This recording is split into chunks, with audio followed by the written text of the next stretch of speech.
Good morning, everyone. We're going to get started.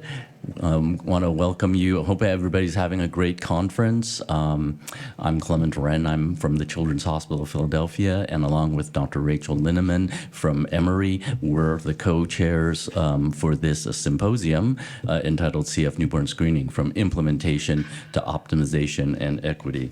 And I do not I guess the only, these are our disclosures, which is basically just grant support from the CFF. So I'm not gonna spend a lot of time on the introduction because we've got a lot of content that we tried to pack in here, but this just summarizes the kind of the program. And I think the title of the theme is really, really emphasizes, I think, the overall theme, which is, even though every state in the country has been doing newborn screening now since 2010. There's still lots of need for improvement, both overall in early diagnosis as well as ensuring equity in CF newborn screening. And today in these talks we'll be hearing about some of the issues that still need to be addressed or have been addressed. Just from a very straightforward housekeeping standpoint, our first two speakers, Cambry White and Phil Farrell, we're not going to actually have Q&A for that because it's really more to set the stage. With the other ones, we will have Q&A after each one. You can either enter questions through the app or come up to the microphone. We're going to try and prioritize live questions, but we'll sort of see how that goes. And I think really that's about it for my introductory stuff. So at this point, I'd like to introduce Cambry Vasconez White, who is the parent of a child with CF, and I think her message will really illustrate why we're here and what we need to do. So you can come on up, Cambry. All right. Yep, I got it. Okay. All right, so you already went through that with you, and then if you need the light, here's the light, and you know how to do this. Oh, yes. Right? Yeah. Okay. Hi, everyone. Thank you so much for allowing me to speak today. I guess I'll begin.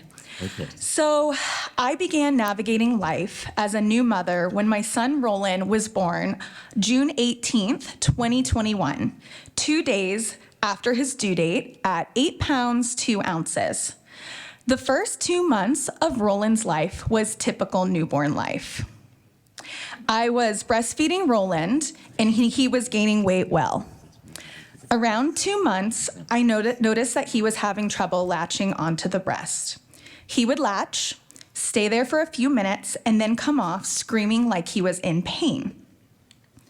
Subsequently, at his 2-month pediatrician appointment, Roland was in the 15th percentile for weight, down from the 40th percentile at his 1-month appointment. Our pediatrician did not seem too concerned, but suggested our son could be experiencing reflux. At his 3-month pediatrician appointment, Roland's weight continued to trend downward to the 3rd percentile. I knew something was wrong.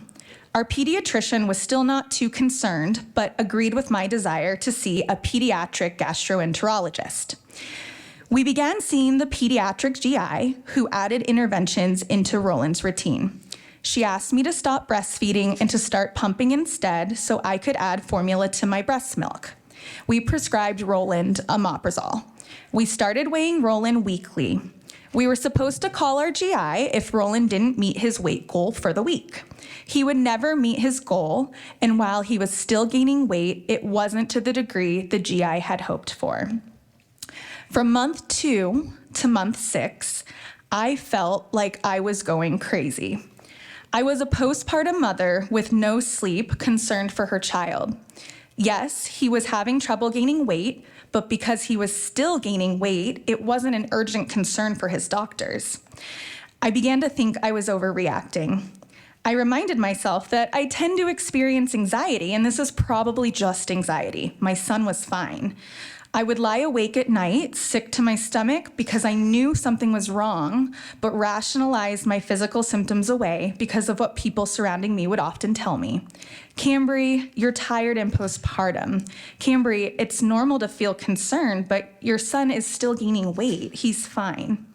At around 6 months, my husband and I requested additional tests, and our GI offered stool samples, blood work, and a sweat test to rule everything out before the holidays, so that way I could feel better.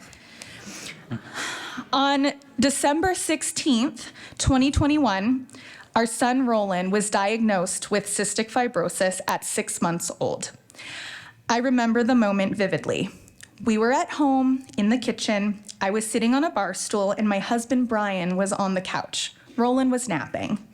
Brian had mentioned how we were told we would have the results of Roland's sweat test by now, but we hadn't received anything. Despite Brian's request to not call the doctor for the results, as we had an appointment that afternoon anyway, I couldn't wait. I did not listen to him. I called the CF clinic where my son completed the sweat test, and they looked up our results. They were locked. It was in that moment I knew he had CF. My stomach dropped as the person I spoke with over the phone was able to unlock the results for me and share his sweat chloride levels. The results show your son's sweat chloride levels are indicative of cystic fibrosis. I thanked her and hung up. Then I proceeded to throw my phone across the room. I was angry and confused. I had done a carrier test for CF with my OBGYN, and it was negative. Further, Roland's newborn screen was negative as well. I did not understand how 2 screenings missed my son's diagnosis. It felt like a cruel joke, one in which my son was the punchline. Our entire life changed that day, and I decided that I wasn't going to be silent about our situation. I knew I wanted to learn why we had a false negative newborn screen, and I wanted to share our experience to perhaps prevent this situation from happening to someone else. So, I found Roland's California newborn screen initial results after his diagnosis, and I noticed how unclear and confusing the results were. When they tested my son's immunoreactive trypsinogen, or IRT level, the first step in the newborn screening process, it was flagged as high, and I think you guys can see it on the screen, at 323.63, which is extremely high compared to the expected range, which was less than 69. Since it was considered high, the next step in the process in California was to screen my son for the 77 CF variants that are on California's screening panel. Since neither of my son's CF variants are on California's 77 CF variant panel, his newborn screen was considered negative. Had one of his variants been on California's CF variant panel, this would have triggered the next step in California's process. They would have used genetic sequencing to look for his second CF variant. However, since there were no variants identified, it was considered negative, and therefore we did not receive a phone call or any letter highlighting a flagged IRT level. In fact, we received a cover letter, and this is the cover letter, in the mail along with the newborn screen results that read, "The testing of your child is negative or normal. No further tests are necessary," despite the fact that the newborn screen actually says, follow-up, this is at the bottom if you want to read with me, follow-up CF, no mutations identified using the California CFTR panel. However, this does not exclude the presence of rare mutations. It then goes on to explain that if the baby has symptoms of CF or there is a family history of CF, to call the newborn screening coordinator for assistance. Well, my husband has a family history of cystic fibrosis.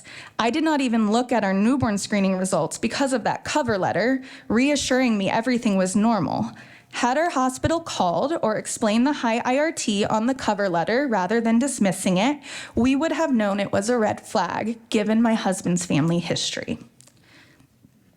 I acknowledge that we are lucky we received a diagnosis at 6 months due to a combination of our family's persistence in having access to excellent CF care. Aside from nebulizer treatments, my son did not miss any medically necessary treatments such as enzymes, as he is currently pancreatic sufficient. Further, we did not have a hospitalization at that time to get a diagnosis, and I am grateful for that. However, the impact to our family was still great, from the mental turmoil of questioning my gut instinct that something was wrong, to trying various interventions, including quitting breastfeeding, to figure out the cause for the slow weight gain. Once I realized the newborn screening system had failed us, I became more distrusting of doctors and systems. If something like a newborn screen had failed us and the carrier screening had also failed us, who's to say other healthcare systems or screenings couldn't fail us too? Our family lived on the island of Hawaii and moved to California in my second trimester. I think about what would have happened had we chosen to stay in Hawaii and raise our son there, and it was something we were thinking about. I guarantee we would not have a diagnosis right now, and my son could have been missing years of preventative treatment, which could have altered his quality and longevity of life. The sad reality is there are people out there with CF that don't have a diagnosis, and the research suggests those people are more likely people of color. I remind myself how far newborn screening has come with a 90% sensitivity rate, which is amazing. I'm also here to share our story because I believe that number can improve. Roland's diagnosis would have been caught on the newborn screen in New York because their 338 variant panel covers Roland's two variants, 2184 insertion A and H609R. The latter has only been found in Ecuadorian populations. I believe that all 50 states in the US should have expanded variant panels to cover rare variants like my son's. In addition, I think there needs to be more education and training among pediatricians and other healthcare professionals about how to read a newborn screen. My son was not a preemie, another indicator of high IRT. My son wasn't gaining weight well. We have a history of cystic fibrosis in the family, and my son had very high IRT levels at birth. If our pediatrician would have put all of those factors together, we also could have had a diagnosis sooner, a missed opportunity. I'm no longer angry, as I've come to realize how many researchers, healthcare professionals, and nonprofit workers and volunteers have come together to advocate for better newborn screening practices in the US. The work you all do means so much to me and directly impacts people like my son. And I am forever grateful for the work you do to continue to improve newborn screening and for giving me a voice to share our experience with newborn screening. Thank you. Thank you very much, Candy. Wonderful.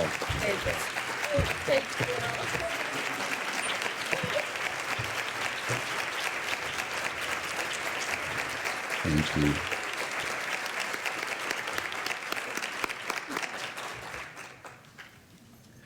Thank you, Cambry.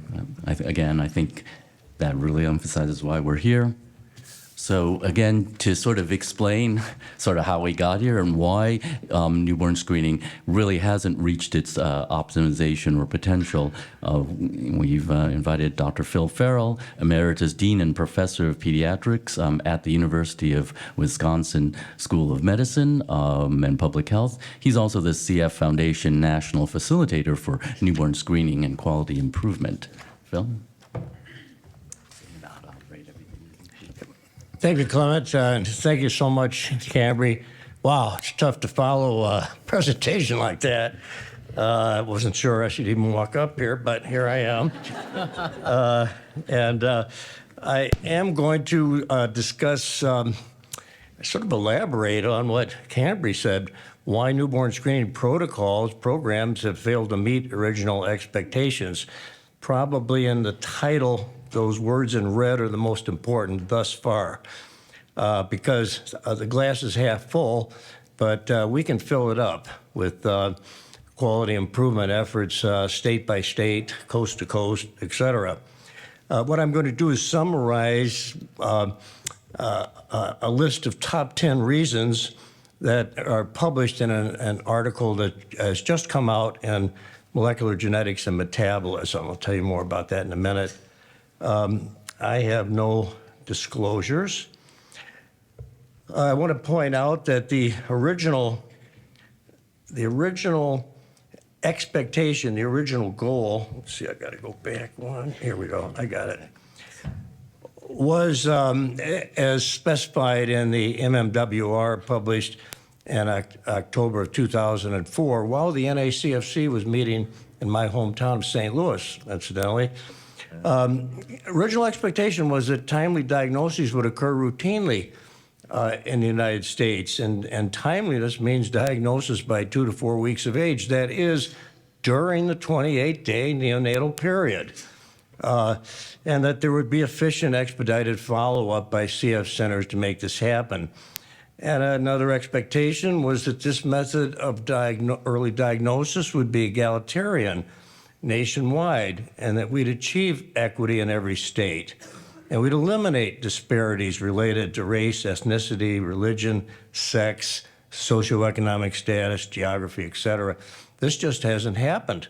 Now, my colleague Ben Wilfond, who's here, an ethicist, will remember from this conference that the photograph on the cover of the MMWR was very carefully selected to point out that white babies, African-American babies, Hispanic babies, et cetera, were likely to get the same benefit from CF newborn screening, which, as I said, just hasn't happened.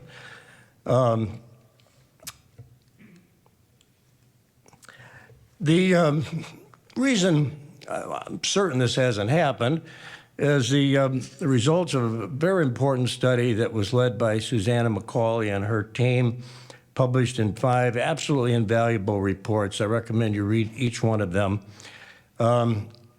This is a study of period of 2008, 2000, and it's not 2010. Slide's incorrect. 6,354 patients with CF registered with the CFF patient registry.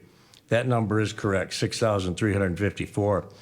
Anyway, about 20% of the patients are minorities. As I recall, 7% African American, 13% Hispanic patients. Delays are common, and they are potentially detrimental. For example, with a delayed second dried blood spot specimen in the states that do 2 screens or 2 samples, delays are very common. Babies lost to follow-up are common. Up to 20% of the second specimens are not obtained. And frankly, it's impossible to achieve equity when you do the 2 sampling method, 2 dried blood spot samples. There were at least 11% false negative and or missed cases. And it's very clear, as a recent report by Stacy Martiniano and co-workers, co-authors indicate clearly, minorities do suffer disproportionately, have worse nutrition at 1 year of age. So these delays are indeed potentially detrimental. I want to call your attention to an article that was just published last week online in Pediatric Pulmonology, an analysis of cases by Katie Baldwin in the state of New Jersey. Katie did this research when she was a resident in pediatrics and carried on as a fellow with John Welter. And this article describes a phenomenon that was not considered likely at all in the 1980s, when there were so many individuals who argued against newborn screening for cystic fibrosis. So many CF leaders were opposed to this back in the 80s because, among other things, they thought we could rescue those infants with malnutrition diagnosed after delay, CF, and also that the lung disease would develop later, so we'd have plenty of time to manage that. That's just simply not true. This is some of the erroneous dogma that existed at the time.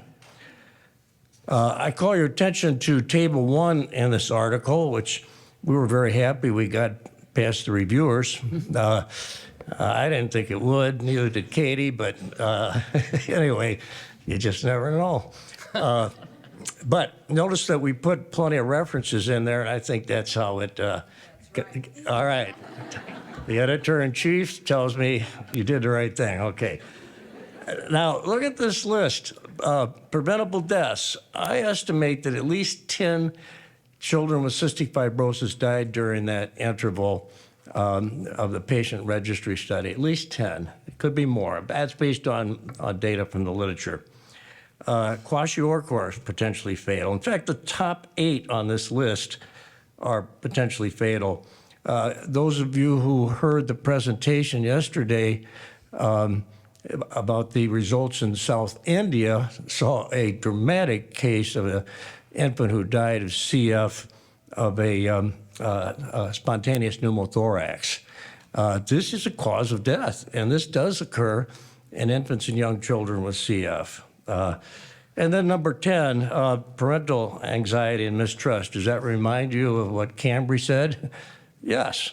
And the old diagnostic odyssey that the MMWR commented on is definitely a serious problem. So let me get into a little more detail, my top 10 list on why CF newborn screening programs have failed to meet expectations, the 10 reasons. Well, number one, leadership challenges involving both CF centers and newborn screening labs. This, in retrospect, is a very special kind of regional or statewide collaborative leadership that's needed. And there have been deficiencies. And in this article, I pointed out some of the deficiencies and some anecdotes, some comments from individuals who just didn't want it to happen. They honestly did not want their state to start screening newborns for CF, just like in the 80s.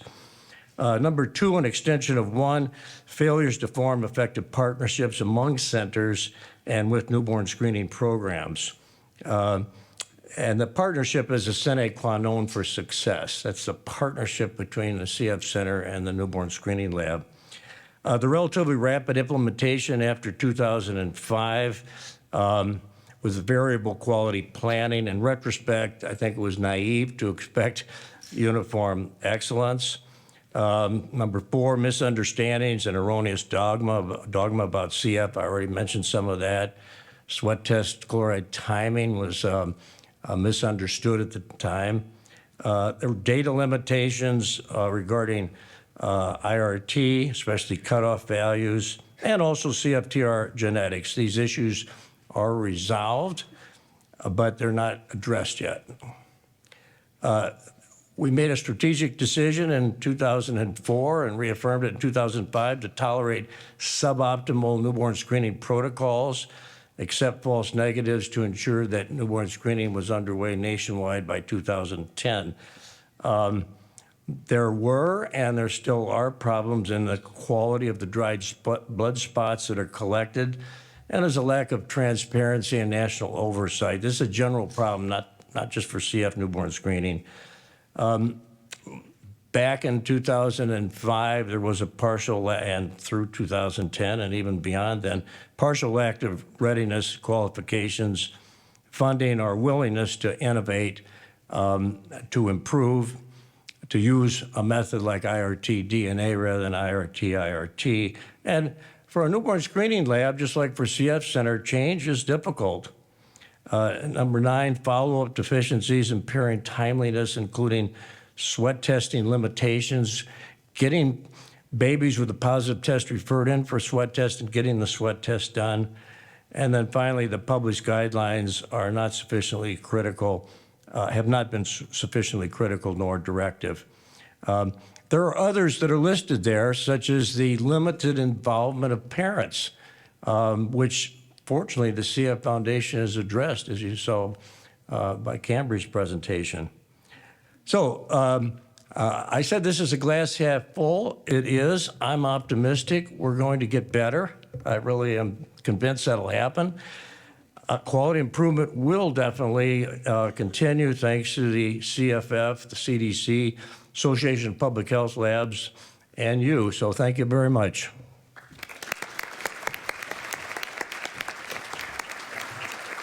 Thank you. Thanks, Phil. So So now with that introduction, we're going to move on to the presentations, each of which will address some of these issues. Our first speaker is Stacy Martiniano, Associate Professor of Pediatrics at the University of Colorado. And get your slides up, and I think you should be set.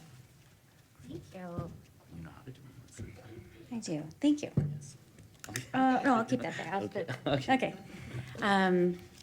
Thank you so much. Thanks for those lovely introductions and for inviting me to speak. I'll be presenting on specifically how IRT cutoffs impact detection of newborns with CF.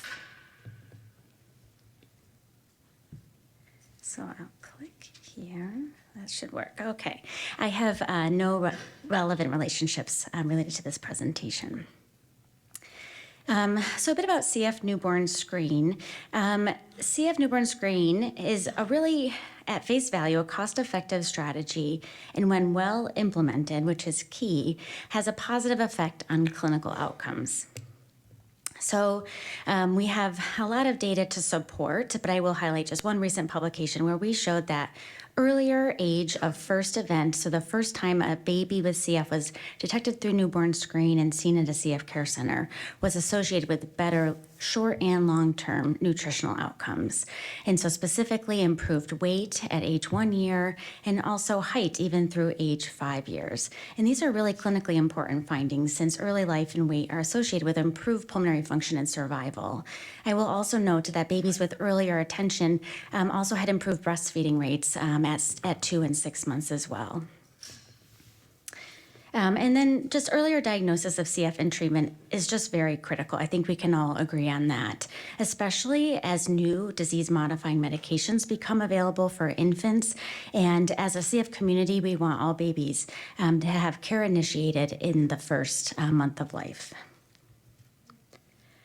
So history of newborn screen, it began in 1982 in Colorado and was adapted in many states following, including a randomized controlled trial in Wisconsin.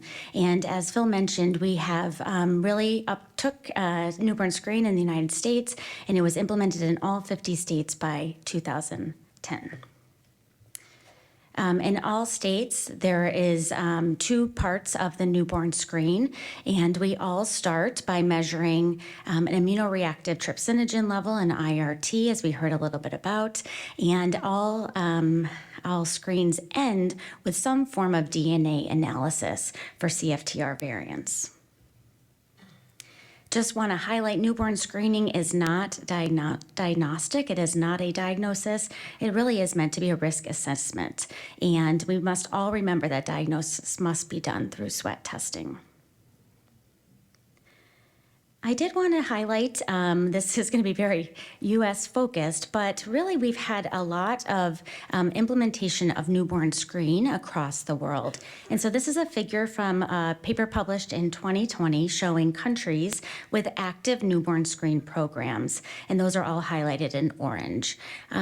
Just some specifics, Australia and New Zealand were among the first countries with the United States to implement newborn screen. And Europe has had considerable expansion of programs since 2010. And again, I'll just point out all programs across the world actually start with IRT. So digging into IRT a bit, as I mentioned, it really provides the framework for all newborn screen. The IRT assay was developed in 1979, and it provided laboratories with a potential screening test to identify infants with CF. And the goal is that this would highlight risk prior to showing symptoms. And really elevated IRT is a very sensitive marker for cystic fibrosis. A little bit about it, it's a protein made by the pancreas, and it is thought that it becomes elevated in the bloodstream due to pancreatic damage that is often present in infants with CF, especially with pancreatic insufficiency. But it really can identify infants with pancreatic sufficient phenotypes. We heard that from Cambry, and also can pick up some carriers, but it's not meant to pick up all carriers. So it is our first level, but then after the IRT, we don't stop there. And there are many strategies that are used across the world that are used to improve the sensitivity and specificity. And that's through second tier and third tier testing. And so this is a table from a publication from Castellani, who shows that these are different strategies that can follow an initial elevated IRT to help determine which babies are at highest risk and ultimately need that sweat test for CF. Just to highlight a few, in the United States, the majority of states use a strategy 2, where it starts with an IRT and followed by DNA. But we'll hear from Dr. McGarry, the number of different ways to assess that DNA is quite variable, and we'll learn more. We do have about 9 states in the United States implementing a 2-tier test, 2 screen with 2 IRTs followed by a DNA. We also have states that are using DNA panels and following that with extended genetic analysis. Again, we'll learn more about that later in this talk. So this is a figure, just overview summarizing how every state really has a different process for CF screening, and there's a lot of variability among newborn screen methods and programs. And so we do think that the likelihood of correctly receiving a positive newborn screen for CF is really dependent on where you're born. And so just high level, some of the variations include being a 1-screen state or a 2-screen state, we'll talk about this a little more, a fixed IRT cutoff. Across the states, this can range from 45 to 100. That some also states use a floating cutoff where you set a percentile cutoff. Across the states, this ranges from 95% to 95 to 99th percentile.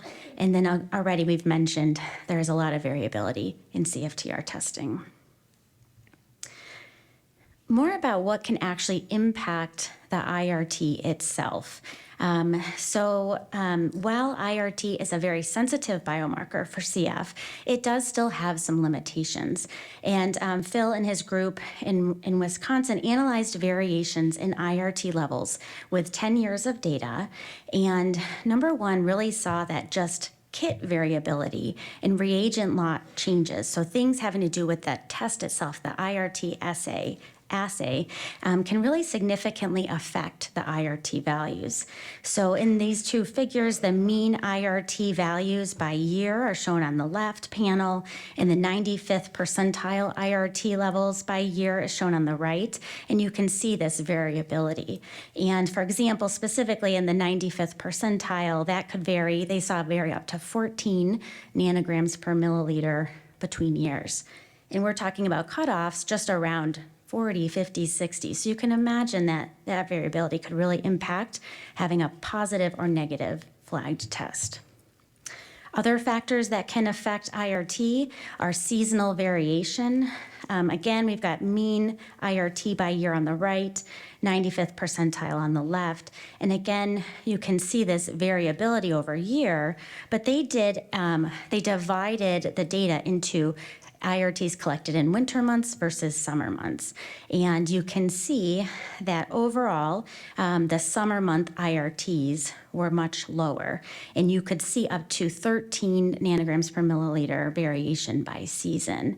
And this is really felt to be that the protein itself can get degraded, especially during transport, especially in those hot summer months. For those of us who have seasons, I guess I'll say. So a couple more things just pointing out IRT variation. Another things that can cause lower IRT, one is meconium ileus. This is felt to be that there's this in utero pancreatic insufficiency that has occurred and there's damage already occurring.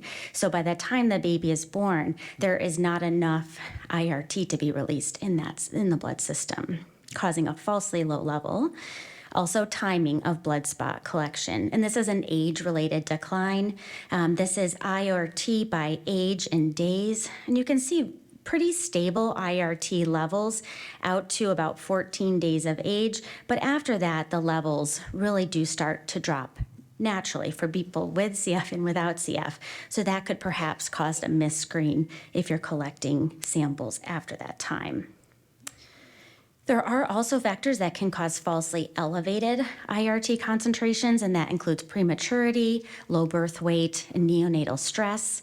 Also, perhaps there can be differences related to race. There's one report that says that African American babies have been reported to have actually slightly higher IRT levels, but certainly factors that you must keep in mind. So there are strategies that we use to overcome these IRT limitations. So if you have a state where you're going to be utilizing a fixed IRT cutoff value, we really recommend you actually analyze your data and look at those distribution of results and choose your fixed cutoff at one of those 95th to 97th percentiles and keeping an eye on that data. Another way that can be real time be adjusting to your data is to switch to a floating IRT cutoff value. And this is set somewhere between the 95th and the 97th percentile, ideally. And you choose a certain percentage of specimens that are out of range. So for example, if you picked a floating percentile at the 96th percentile, the highest 4% of specimens would be flagged for second tier testing. And it's recommended you really have a program and software that can calculate this daily, really to take account for this seasonal variation, reagent lots, things like that.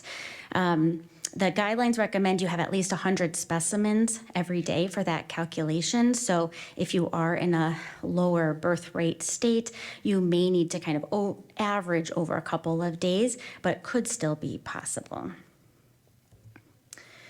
I also want to highlight some safety net strategies that you can think about that are outside of the classic IRT DNA pathway. So for one, even if you have a floating cutoff and you feel like you've really accounted for a lot of variability, you can also set a backup fixed fail-safe. So if there is a day where the IRT levels are relatively low and you may miss certain babies, you might want to have a backup cutoff. For two screen states, we talked about there can be delays in waiting for that second sample. You can consider sending genetics right from that first sample if the IRT is ultra high. That's a baby who has a higher likelihood of having CF. You don't have to wait for the second sample. You could do DNA on the first, really transitioning to an IRT DNA for that baby. I would consider that you should perform sweat testing for babies with ultra-high IRTs, even if you have 0 variants detected on your panel, especially if you're using a limited panel. And I think this would have helped Cambry's son if we had done that. And then lastly, just remembering about the meconium ileus. If you have a baby with meconium ileus, you should presume they have cystic fibrosis. So even if they have normal IRTs or negative CF variant panels, you should do expanded testing and sweat testing for those babies. So I'm just going to take a minute to air my dirty laundry and talk about some work we've been doing in Colorado and Wyoming. And so we, as I mentioned, are a 2-screen state. At face value, we do IRT followed by IRT and DNA. And actually, all babies in Colorado and Wyoming get 2 screens because they utilize the second screen for some other newborn screen testing. But we utilize that to have a second tier IRT on the second screen. So historically, we have used a fixed IRT cutoff at 60. And this was set a while back, and we set it at the 97th percentile at that time. We also use a pretty limited 39 variant DNA panel, but I will say we are very good in that we have all those safety net strategies in place. We actually diagnose a lot of babies quickly through those strategies. So we had been noticing we had some missed cases, and we really wanted to sit down and review that data and look for targeted areas of improvement. And so we evaluated 8 missed cases among over 350,000 babies screened by our program over 5 years between 2016 and 2020. And here's a summary table summarizing some of the data from these 8 babies. Each baby is a different row. And you can see the majority were missed on that first screen, with a few missed on the second. And at the time, we had that fixed cutoff at 60, and the majority of these babies just had IRT levels just below that level. I will let you know, 3 babies did have meconium ileus, and so they did receive a diagnosis and prompt care, but just from looking at the system of a whole, I wanted to include them. So including all these 8 babies, the median time to diagnosis was 3.5 months, but certainly an outlier with this one baby being over a year. So we looked at our IRT levels, and this is just a plot from our paper showing the IRT 97th percentile on a monthly basis from 2009 to 2020. And we were looking for patterns in what was happening with our IRT. And actually what we saw is just a gradual decline in where the 97th percentile in our population is. So for example, we originally set the 97th percentile cutoff at 60, but now our 97th percentile was closer to 45 or 50, and we just kind of missed that trend. We did not notice an impact from IRT immunoassay change. We went from this blue version to this green version, but we don't have information about the lot numbers. And at least from overview, we did not see a clear seasonal pattern from our data. So some changes we've made, we switched to a 96th percentile floating cutoff, and we've added a fixed backup cutoff level at 50, and we've kept our second screen and we put it at 50. And if we had this algorithm in place, we would have picked up 7 of the 8 missed cases straight through the newborn screen. We are continuing to use our safety net strategies, and with this and also some additional QI work and partnerships with our Colorado State Lab, we have improved our median time to first evaluation. Historically, we were close to 40 days, and now the last 3 years we've been at 17 days. We are still wanting to be better. So I feel like we are just doing everything we can to optimize our current program, but we are evaluating expanded CFTR testing, and we are doing ongoing QI work to just ideally improve completion and timeliness of sweat tests, and we do have funding through a QI grant for this work. So in conclusion, I would say that IRT is a sensitive biomarker for CF and is used as the first step of newborn screen across the world. You've heard that. But there are some limitations to our IRT. We do know that newborn screen sensitivity and specificity can be improved through IRT cutoff adjustments we talked about, different second and third tier testing, and also safety net strategies. And then with any algorithm, tracking and monitoring of data and QI work are essential to continually improve gaps and inefficiencies. So with that, I'll take questions.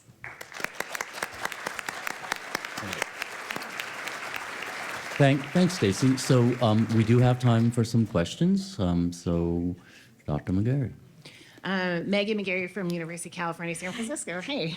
Hey, will you talk, since there has been a lot of discussion about using modulators in utero, either in women with CF taking it or like prenatal diagnosis of CF and then taking modulators, will you talk about what we should be thinking about with IRT and newborn screening?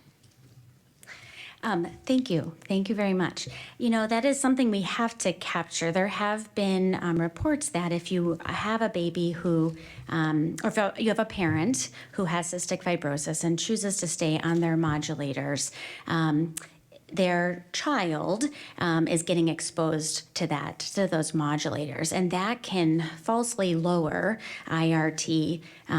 It's actual. It is lowering their IRT. It's improving their pancreatic damage, but we're losing some of that sensitivity of our IRT test. And so I'm not sure how to fix it other than education and communication and making sure we have good partnerships with our adult CF care centers and our pediatric care centers, that we know when that baby is born and we are doing testing for that baby regardless of the IRT value. Yeah, I can tell you, that's what we've done in Pennsylvania, is that the state will actually run, and we switched to NextGen, so the state will run the genetics on those. But it's true, the key is we have to know these women, so if they're followed at our adult CF center, and the majority are, then we're able to close that loop. But I think that is going to be a growing potential hole in our system. So, sir. Yeah, hi, my name is Akhtar, Chicago. One question. The IRT that is done in the first 24 hours of life, and our lab, it turns out sometimes it's at 23 hours of life or something. How reliable or unreliable it is, that's one. My second question is, in Illinois, we use the floating cutoff, which means we are less likely to miss any, but the specificity goes down and the cost goes up. So the newborn screen program in Illinois is $6 million in the red. So comment on that if you could, if that's really that good a strategy. Yeah, thank you.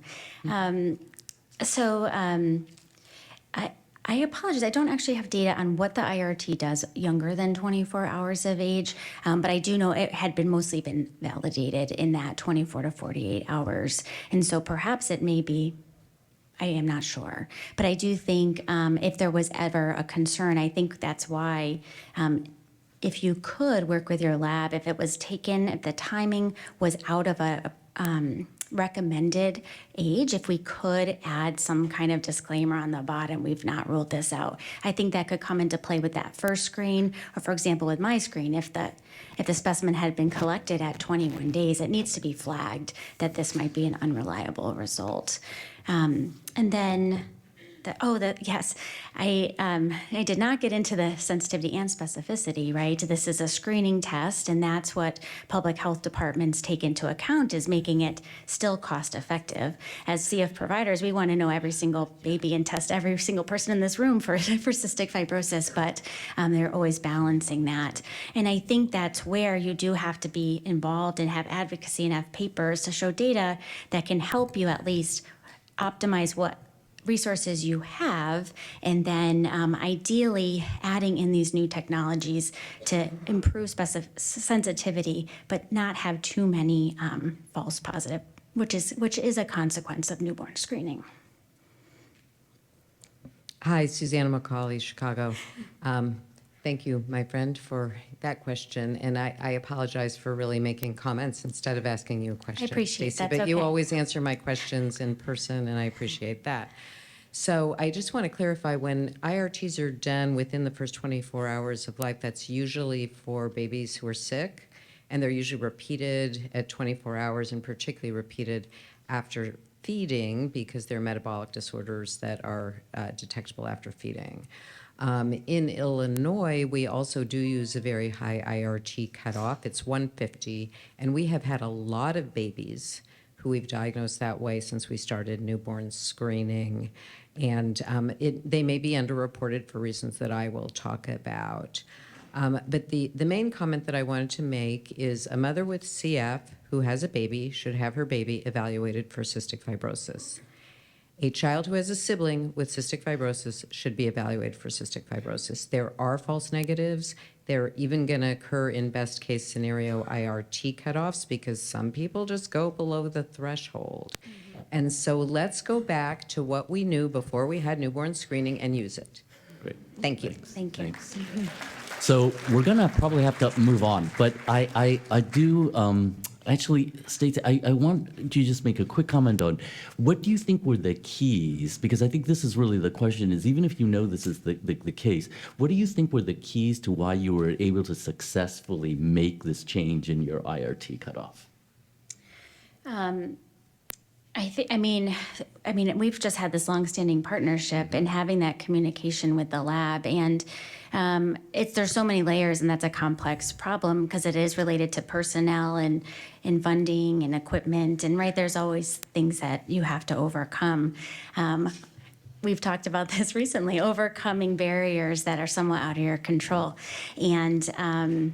but I do think it was the partnership. So we were creative. We had regular routine meetings with the state lab. They were able to prioritize CF as an area we were going to focus on, and just looking at that data and utilizing other resources and putting it toward this change. And so that was key, I would say, is that partnership. That's okay. I'll do it. Great. Thanks. Thank you. So we're going to have to move on. I'll let Dr. Linneman take over.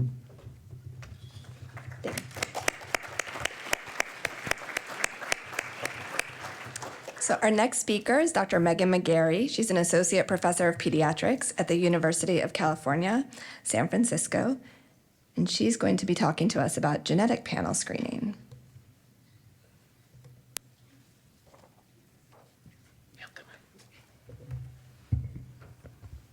Good morning, everybody, and I just thank you so much for being here. People in the back, it's not rude. Come on up. There's lots of seats, and you might want to buckle up because we're going to get passionate up here. So I'm here to talk about CFTR variant selection, and my promise to you is by the end, you are gonna rethink the way that your newborn screen is, and you're gonna want to go talk to your newborn screening programs and change what you're being done. So my disclosures are really that I'm from California, and yes. This is to Cambry. This is for you. So, and so my objectives are, so we're going to talk about how CFTR variant frequency varies by race and ethnicity, how those panels, how we have created health disparities and continue to contribute to health disparities, and how we can use these algorithms to achieve equity in CF newborn screening. So the goal always was that newborn screening was going to achieve equity. And that was the thought of this is going to be a tool that's going to create equity. And instead what happened is I created disparities. And that this original CDC cover was we're going to help every single baby of all races and of all ethnicities. And they made this wonderful picture of these babies on here. And it needs to be for every one of us. This is a public health tool that every baby in the United States gets. And it's really important. And I think it has helped create diversity. So if you look at the CF population from the 80s when newborn screening started through the mid 2000s, look how diverse our population is. If you look at the under 18 years old, look, it's almost a quarter of babies are of a race or ethnicity other than non-Hispanic white. So if it's that diverse for just under 18, we know our babies are even more diverse.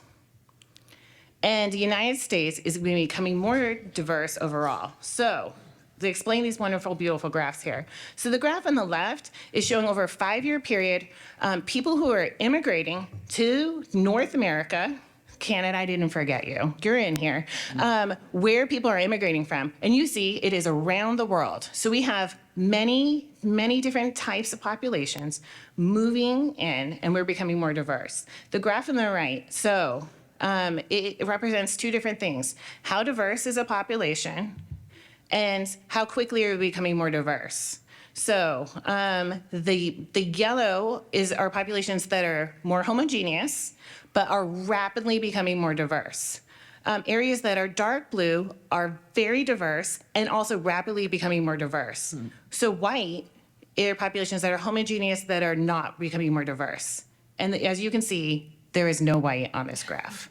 So this is becoming more and more important for us to think about. And as like what has been talked about and will continue to be talked about, newborn screening has so many benefits, and that's why we've championed this, and this is why we have this tool, and that's why we've inspired so many other diseases, right? Improved survival, higher pulmonary function, fewer pulmonary exacerbations, less frequent pseudomonas, and fewer and shorter hospitalizations, and improved nutrition and growth. And really, this is like what we want, and this is what all the other sessions are trying to achieve. And yet, we have this one magic tool that can achieve all these things.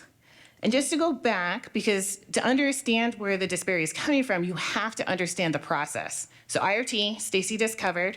Thank you. So IRT levels go positive, and you're going to a CFTR variant panel. So you got the heel stick, blood spot, and then states chose a certain number of variants that they're testing for. And that, I'll show you, ranges between 1 to over 300. So not equitable in what you're getting tested for across the states. And then some states are doing full sequencing. Now some states are doing it before and then unveiling a panel. Some states like California are doing it afterwards. But the main key is you have to have at least one variant identified. So when you think about, gosh, well, what variants are by newborn screening? Thank you. We have this wonderful graph now. And you can see that there is a state that is only doing Della 508. We should change that. I want to be able to come back next year and say that that is not the case. We have states in the dark black that are over 139, but you can see there's so much variability. But you can, if you look at the numbers, the light gray is 23, the sort of hazy gray is 39. We have a lot of states doing only a handful of variants. So we wanted to figure out, well, gosh, how is this working? So this is the ACMG panel, and this is a very common panel for that state to use. And when we look overall, we say, we're doing a real good job. 93%, this is really good. We're so pleased. I mean, that's a really good screening test. Who wouldn't want that? Until you break it down by populations. This panel, now this is only one variant. We're not even talking about identifying two. This will miss almost half of people of Asian descent with CF. And these are people who are getting normal newborn screening. You're missing 50%. Who would accept a newborn screening where you're missing 50% of your overall population? Please raise your hand. No one. That's not a horror. I mean, that's back when you're going to basis to screening tools. If you're in med school, that's a bad screening test. Would you, sorry, the colors are wrong. So this is our African American Black patient. We're missing 1/4 of all babies with CF who are Black. Normal newborn screen, sorry. And then this is detecting about 80 to 85% of people who are Hispanic, American Indian, Alaska Native, or people who are multiracial. That's not very good, right? Missing 1 in 5? That's a lot. But then when you look at the non-Hispanic white population, which is that teal blue, 95%, that's pretty good. So you can see that it's masking all these other groups that your test is failing in. The pink is Native Hawaiian, and please, this is not actually representative because if anybody's heard me speak before, Hawaii is missing lots of babies. Their newborn screening is not set up in a way that is going to be detecting them, and they don't have a CF center, and it needs to be improved. And there's I think it's 7 people in the registry that it's claimed to be Native Hawaiian. So this is not an actual representation.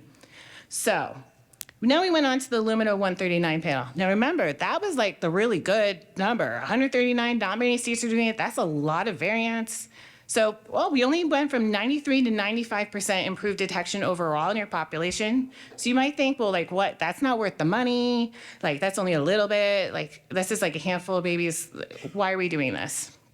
But for people who are Asian descent, moved from missing half to only missing 1/4. That's huge. Now we're went from about 75% for people who are Black up to 83%. And then you can see now for people who are Hispanic, American Indian, and mixed races, we are now up into the 90s. So much better. And you really see the improvement overall. But also, look at your non-Hispanic white population. It improves their detection as well. So now we're up to 97%.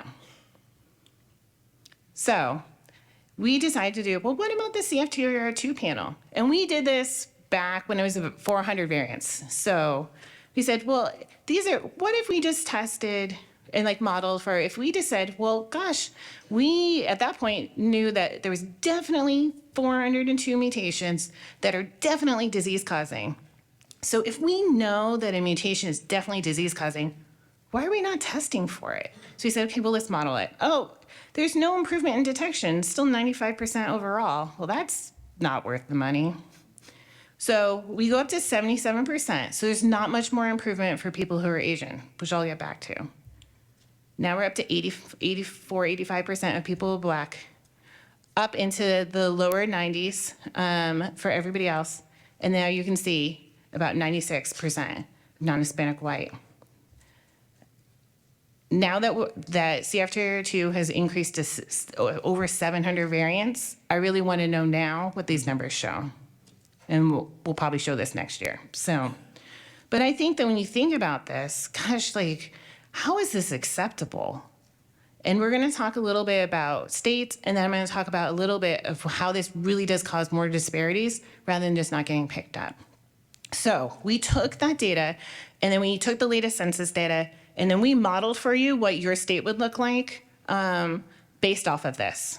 Oh, I also have to say that this is only using the variants of people who are in the registry. So this is best case scenario, that there are still many people who are Black, Hispanic, Native American, Asian with CF who are not diagnosed.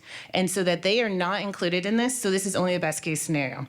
So this is modeling the estimated percentage of people in your state with one CFTR variant detected by the ACMG panel. And what I did is I ranked states from worst detection to best detection. And you can see that states that are more diverse, in particular states that have a higher Asian population or Black population, do worse versus the states that are more homogeneous, non-Hispanic white on the right do much better. And so for California, so the 23 variant panel, we would have modeled at a 17.9% false negative rate. So we would be missing 1 in 5 if we had adopted this panel. And you can email me afterwards and I can send you this data if you want to look at it in more detail for your state. So if we went to the limit of 139, you can see that this does improve a lot of states, particularly on the left-hand side of your screen. So for California, it would put us at more about like missing 1 in 10. So it really does make a big difference. And then when we move to the CFTR2 panel, you see that it does really more equalize out the disparities between states, but that there's still huge gaps of babies being missed. So then what we did is we said, okay, well, let's go back to the registry and see, because that's a lot of modeling, but let's see what's reported. So the first column is looking at the CF population that were born since universal newborn screening in the United States. So that was 2007 to 2020. And we looked at the breakdown by race and ethnicity. The second column are those in the registries that were that one of your coordinators marked off false negative newborn screen on the registry.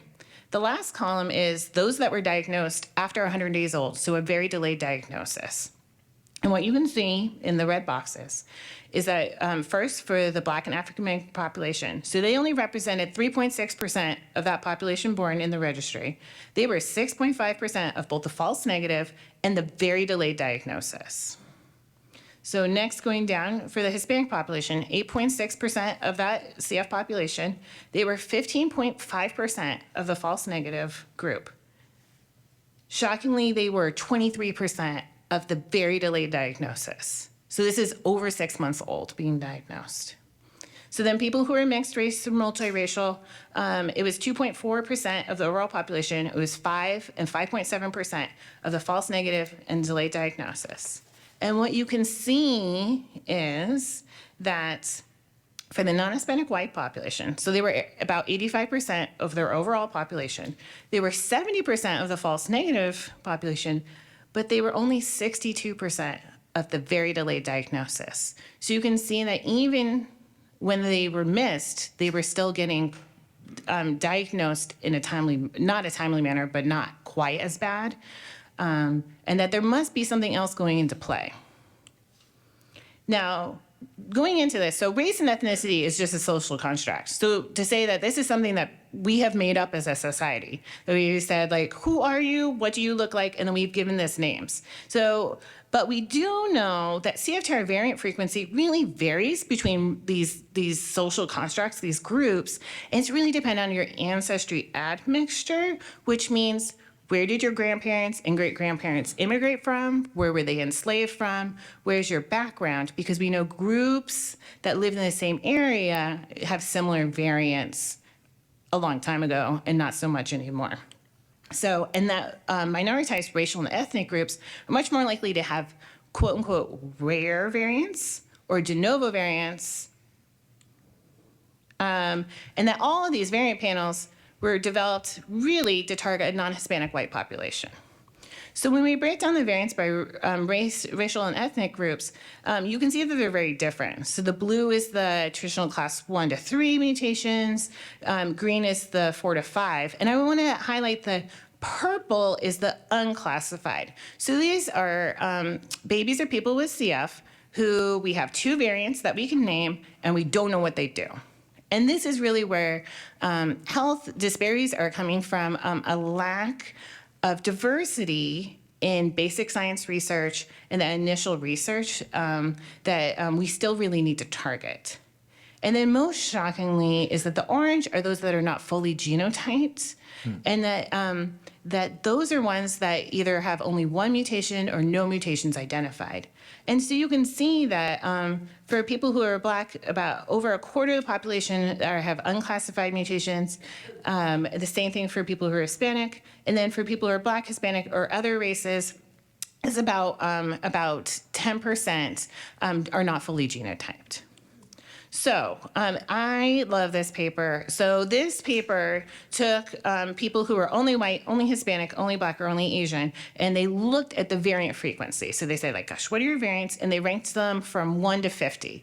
And then they said, of those top 50, what variants only occur in 1 race or 1 ethnic group, so or that are unique to that group. And in the top 10, I have it in red, the ones that are only common to that group. And so you can see that if you just look at the non-Hispanic white group, all those variants in red would be like, gosh, that's a very rare variant.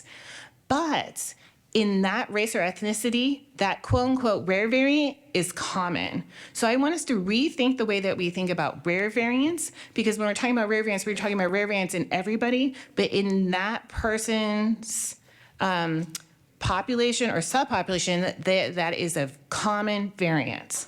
And when we think about these unique variants, when you look at the top 50, 40% of the top 50 mutations in people who are Hispanic only showed up in people who are Hispanic. 40% of the top 50 mutations that were in people who are Asian only showed up in people who are Asian. And you can see it's about 30% of the mutations in the top 50 for people who are Black only showed up in people who are Black. So we need to stop thinking about rare variants as they're rare overall, but that they're rare in non-Hispanic white population. And we need to start really thinking about that these rare variants need to be included on our screening panels. And so I'm going to talk about California. So California has a unique system of IRT, a CFTR panel, and then we go to sequencing if 1 variant is identified. And we originally started out with a 39 variant panel, which is the ones in dark blue. And through the years, through a series of quality improvement and close tracking of missed cases, and a close relationship between centers and the newborn screening program, variants have been added in over time, examining what variants are being missed and adding them onto the panel. And so we have moved from a 39 variant panel to a 75 variant panel, which is in yellow.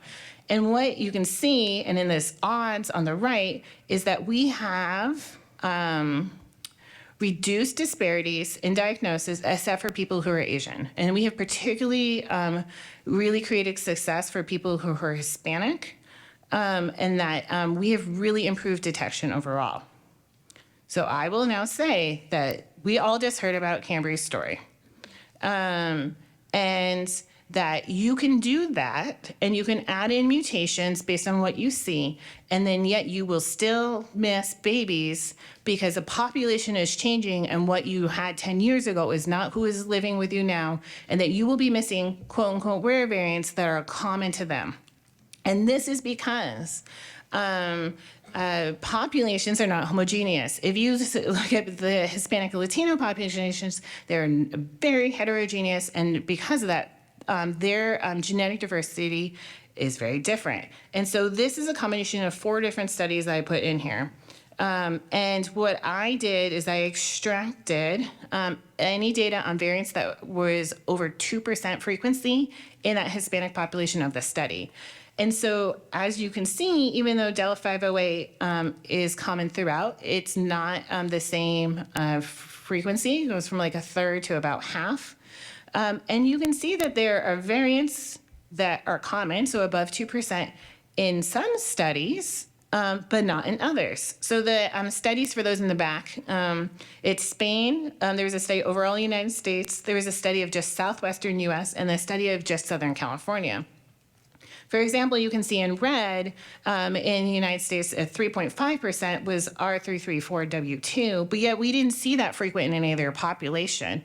And I can tell you that we had done work previously sequencing patients in Puerto Rico and Dominican Republic, which are islands that are very close together, and they had unique frequencies from any of those populations, but their variant frequency was not at all the same. So they were very diverse from each other despite the very close proximity.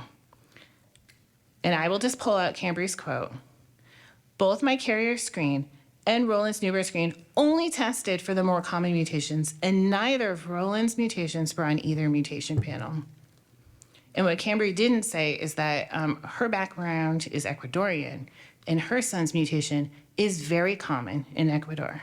More common than Delta 508, but yet we did not include it in our panel. And I will also implore you that our newborn screening must match our prenatal screening. That why are we doing only a few variants for prenatal screening, but yet then doing more variants on newborn screening? And so we need to be working with our genetic counselors and our OBGYNs to create equity on both ends of things, especially now that modulators are going to be starting to be used prenatally. But that's not the end of the story. So I somehow fall into this thing of watching huge container ships go through storms. And there's YouTube videos, and I don't know how I got hooked on it, but it's like, I love it. So if you've ever seen a container ship, they're massive, right? Or cruise ships, or they're like beasts. And yet then when you watch them go through the storms, especially around like Antarctica, the waves throw them and toss them as if it's a little toy boat. And there's no boat that's big enough to make it through those waves. The waves come over it, it knocks it, they are like submerged at times underneath the water and then come back up for air. And this is what it's like to be a person who is Asian, Hispanic, Native American, or Black and get a false negative newborn screen. So I'm going to read quotes. And these quotes represent so many people that go through so much trauma to get diagnosed. We had to be on the brink of death before being diagnosed because of the persistent stereotype of it being a Caucasian disease. We're letting these babies get so sick before being diagnosed.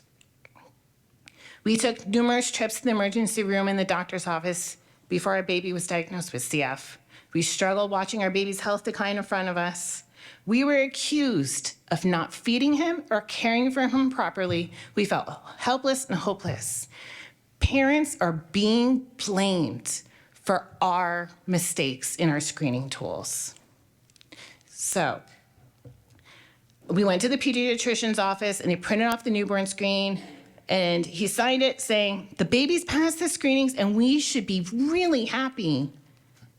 Tears were streaming down my face because his symptoms remind me of his brother's. This is a woman whose older son already had cystic fibrosis. Her baby's skin was salty, and she would lick him, just trying to figure out, did he have CF or not? The doctor told me I was being paranoid because we had another one with CF. She went to her OBGYN and told him all the concerns. She said, it's accurate. You need to believe what we told you. She said in 25 years of practice, she had never heard of a parent licking her baby, and she thought it was hysterically funny, and she cried laughing at it. Finally, their pediatrician ordered the sweat test, and it was positive. Diagnosed after 4 months old. Her story is on the CF Foundation's website. Think of the trauma that she goes through. Why are we putting parents through this? My baby and family suffered tremendously during those 4 months. I had an experience where I was in clinic, and one of the doctors said, "Oh, do you have CF? You're not white." Over and over and over again, talk to your patients. This is what they encounter on every level of your healthcare system. This is why they don't want to come in. My child did newborn screening.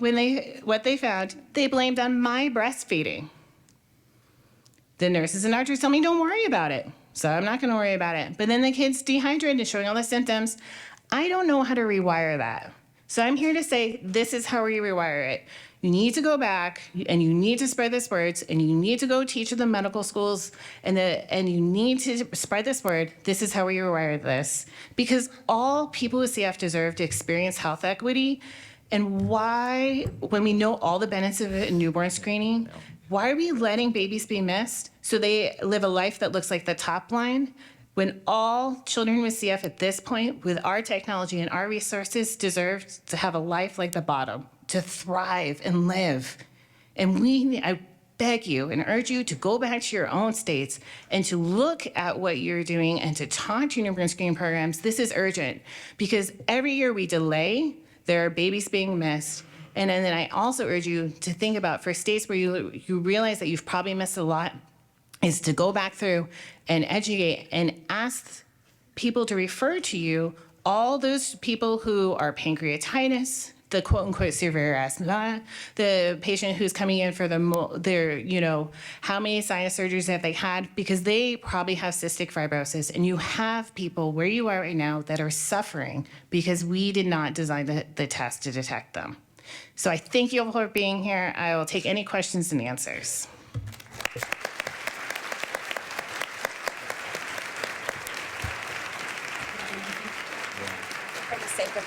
Yeah, that's fine. So I went over, and we are going to have a panel afterwards, and we're going to answer questions. I know. I'm sorry. You know I like to talk, but we're here.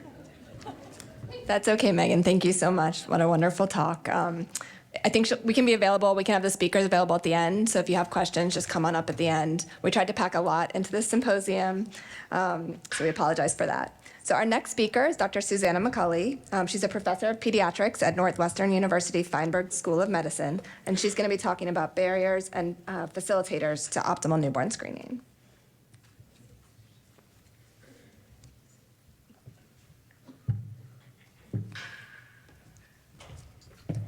Thank you, and thanks, Clement and Rachel, for inviting me to give this talk. I'm going to go a little fast. You know, at Northwestern University Feinberg School of Medicine, the medical students only are required to go to lectures if they're community members speaking.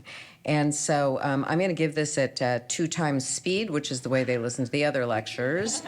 I do have some disclosures. I am an advisor for Vertex, and I'm very grateful for the people who fund my work, including the Cystic Fibrosis Foundation. I also want to give my positionality statement today that I'm a cisgender heterosexual professional woman. I'm racialized as white. That gives me unearned privilege that are systematically and pervasively denied to other people. One of the systematic denials is that when I had carrier screening for cystic fibrosis, I was quite sure that it would be very unusual for me to have a negative test. I also want to acknowledge that using white as a reference group perpetuates that disparities are innate. They are not. They are planned. They are part of our society. And this can contribute to bias, and yet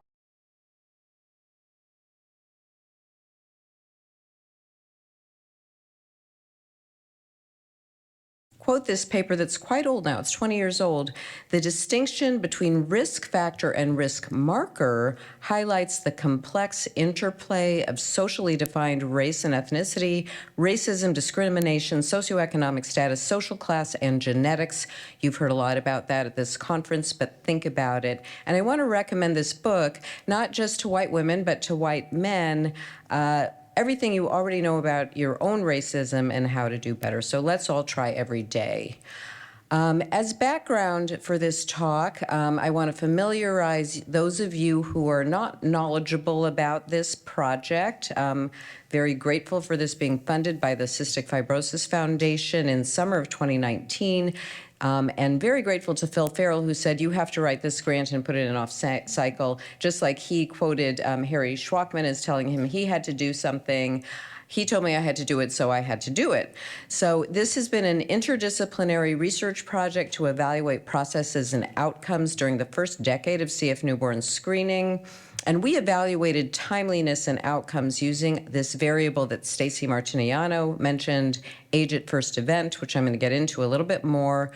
We've done qualitative evaluations of key steps in the newborn screening program, created state-level reports that if your state, all of your states have received, and if they're in the New Steps program, run through the Association of Public Health Laboratories, I said it right, Marcy, they have those reports and hopefully have shared them with you if you're in the U.S., and then we have shared data and are using that to initiate quality improvement activities. So I want to make sure that you understand the caveats for this body of research, what Phil calls the Macaulay team. So we looked only at CF diagnosis, and we didn't look at anything that was a change in diagnosis from CRMS to CF. We looked only at children born in the United States. So those of you who, like us, have high immigrant populations, you have to be aware of, who's getting missed in their country or because they came in later. We only looked at kids who were diagnosed on or after their birthday. So we did include meconium ileus patients. We included people with false negative newborn screens who were diagnosed within a year of age. And we did include people who weren't indicated as being evaluated by newborn screening. We did this, and those of you who've been involved in cystic fibrosis newborn screening quality improvement know that we tried to look at age of diagnosis, and it was anywhere from, well before birth, probably representing newborn prenatal diagnosis, but probably not applied across the board. We had a lot of people diagnosed at age 0, and anecdotally, we learned that people said, well, it's a genetic disease, so you have it when you're born. So couldn't use that. There is a definition in the registry, and basically that definition is it's the day your clinician said that you had CF. So it's not, this has been the way it was set up. The registry didn't change substantially when newborn screening was starting. The Cystic Fibrosis Foundation Patient Registry, which is the source of our data, has limitations in that there is a question about whether someone was diagnosed after a false negative newborn screening test, but it is optional. It is also optional to, there's a whole list of things that can lead to diagnosis, and although I won't show these data, in this evaluation, it was about 85% of kids born in this period. We don't, even the sobering data that Megan showed, we're not missing 15% of kids by newborn screening nationwide, we think. But anyway, so there are some flaws in this data because it was not collected to do this research, which is why prospective cohort studies are nice. The other thing that's really, really an issue is that race and ethnicity data are limited to U.S. Census definitions. So Cambry, being Ecuadorian, is not, she's in this Hispanic population, but as Megan so elegantly described, there are different variants in different people. And then the methodology of collection is not predefined, and the best practice is to ask people, but that often doesn't happen in healthcare settings.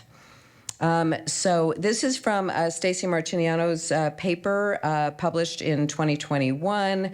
And we looked at this age at first event in the U.S. population. And the goal, just to frame this, is that everybody should be diagnosed less than 30 days of age. So depending on your glass half full or half empty, most kids are being diagnosed at that age, but more than a third are not. And then we found that about 12%, or one in 8 kids, was being diagnosed after 2 months of age. So definitely need for improvement. In the first 9 years of cystic fibrosis newborn screening, this also from Stacy's paper, we saw that the age at first event, again, it's a sweat test or a clinical encounter of some kind, went down. So that was good, but still these problems were summary across those 9 years. And so let's now just take a pause and talk about disparity versus inequity. So disparity is differences in health among population groups. Inequity is health disparities that are unfair or stem from injustice. And this is a very famous quote by the Reverend Martin Luther King Jr. Of all the forms of inequality, injustice in healthcare is the most shocking and inhumane. And so here is a graph from our recent publication in the Journal of Cystic Fibrosis. And parenthetically, I tried to get this was rejected by 3 general pediatric journals because we didn't prove that delay in diagnosis caused harm.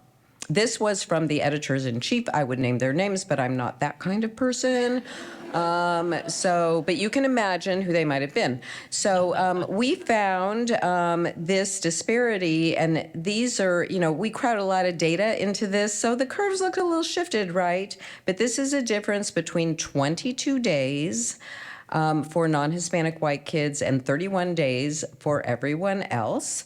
And then when you go to this graph, again, the curves look close together, but for those of you who aren't used to looking at z-scores, normal is 0, and it's a normal distribution. So at or above 0 is the same as a healthy population. Below 0 is less. And so again, we see the same thing where here the non-Hispanic white kids are above 0, and the other groups are below 0.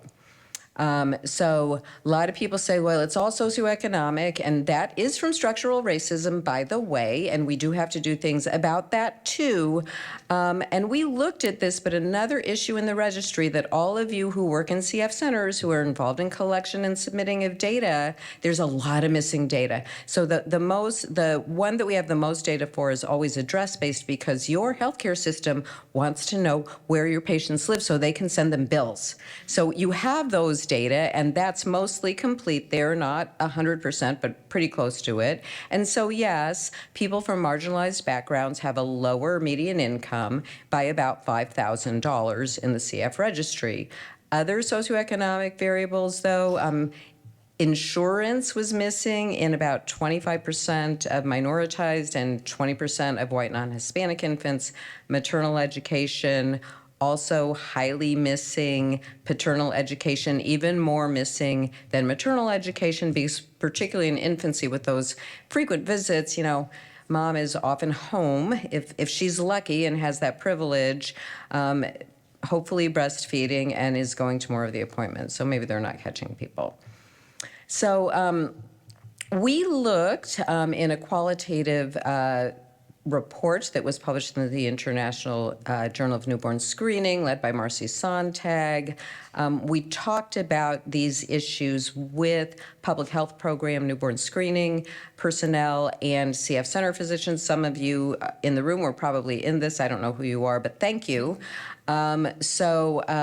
Primary care recognition and referral, and Megan reflected on this too, is an issue. So this primary care, the CF center director is saying, so it's predominantly African American, so I think there may be a misconception that this can't happen in this particular population. They, meaning the referring doctors, are not aggressive in pursuing follow-up.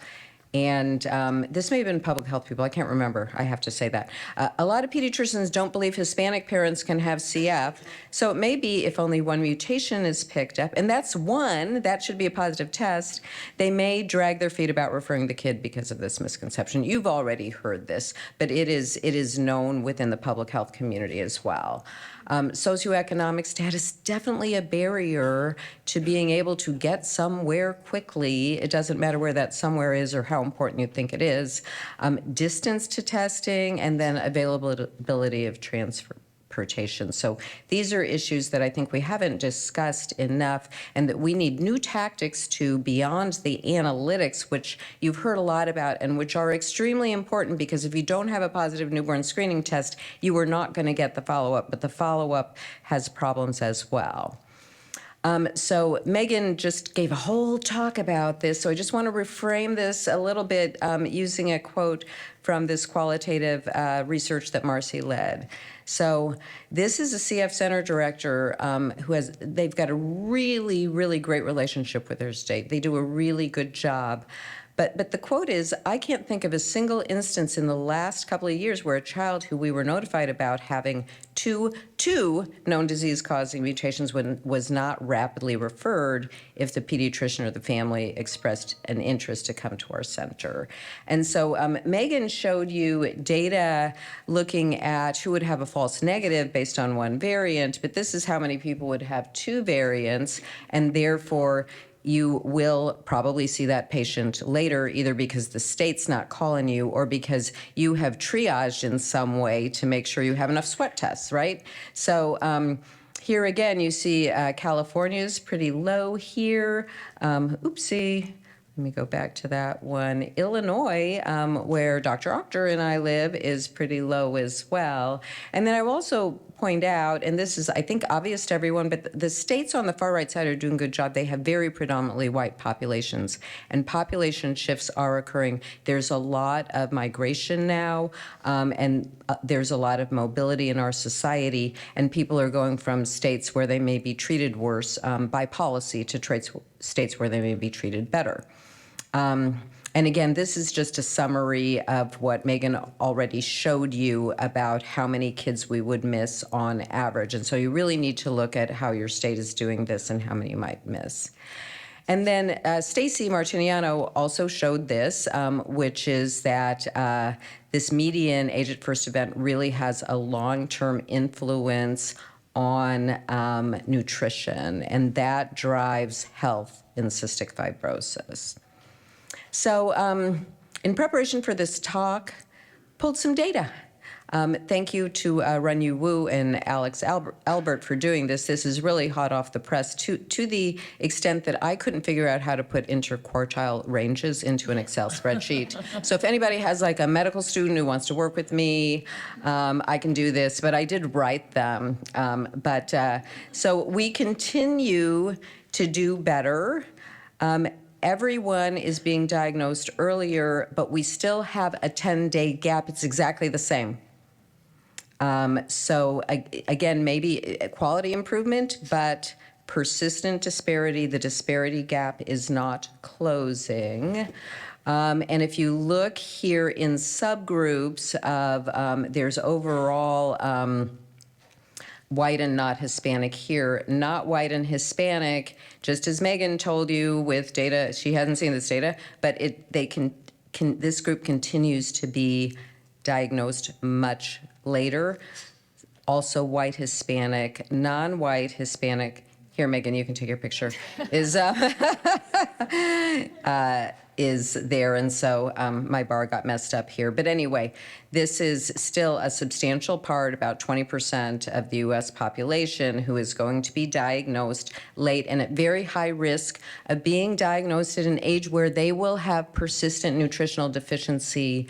And Phil's talk and the talk about CF in South India yesterday reminded me, we don't know who all of these babies are because some of them die.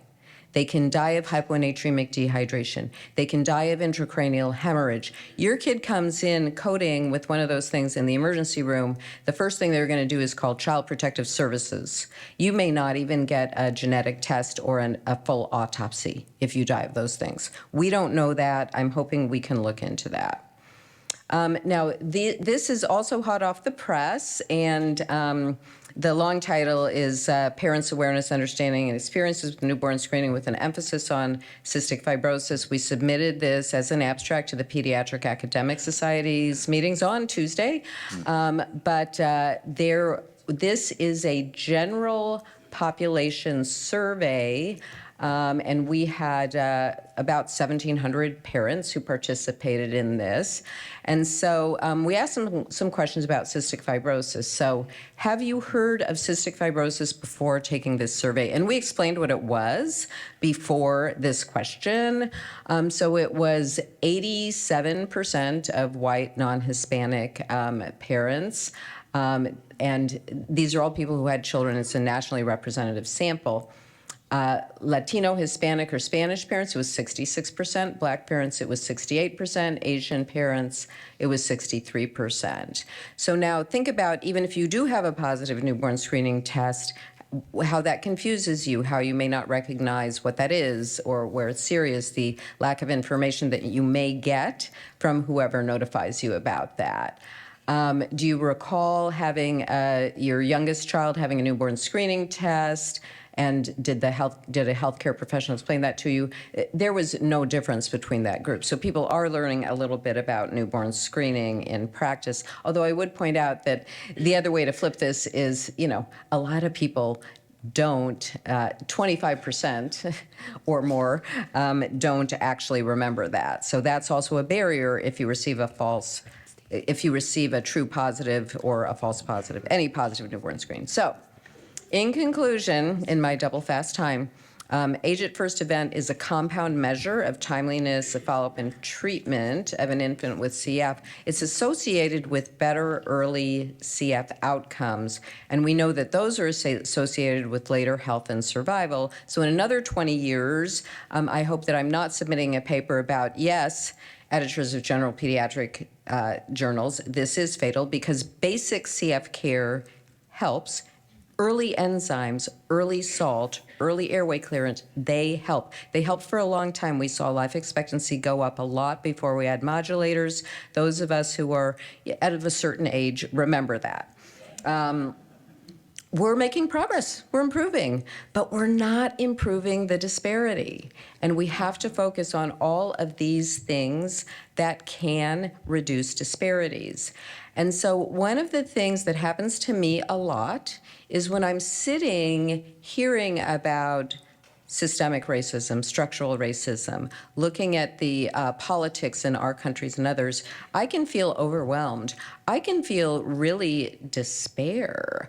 And so let's think about what we can do as a CF community. So one thing is get prompt sweat testing. Get it for everybody, at least who has a positive newborn screening test. Don't delay that evaluation of the kid who is probably a carrier, because 1 in 10 of those kids will have cystic fibrosis. That is a lot. That's a really, really high risk. Practice structural competency. If you are not familiar with this term, this was coined by Jonathan Metzl and colleagues at Vanderbilt University to initiate a practice of looking at people's lived situations and what help they might need to access the health care that they want and you want them to have. So stop saying this person never comes to clinic or that we gave them a sweat testing appointment they didn't get here. How are they going to get there? Do they have other kids? Do they have babysitting? Can we help? You may or may not have resources, but you can sure advocate for them.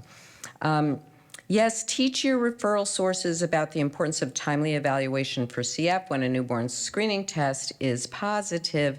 And I want to offer you a slide deck, 2 slide decks, and to let you know that we have created an educational program for primary care physicians. We are rolling it out in Illinois to sort of test it, and we have a related quality improvement project that is about newborn screening office practice systems, because what happens here probably happens a lot of other disorders, but it hasn't been looked at as deeply in many of them. So we have these.